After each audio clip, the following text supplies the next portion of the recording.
Installing a system board.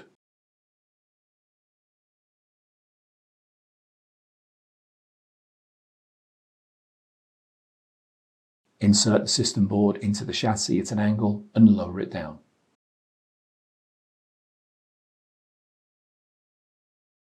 The serial and VGA ports can be inserted into the slots at the rear of the chassis.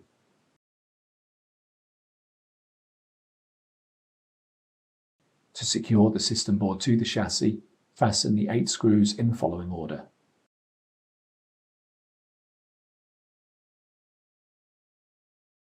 For reference, the torque required for the screws to be fully fastened or removed is 5 pound-inches, plus or minus 0.5 pound-inches.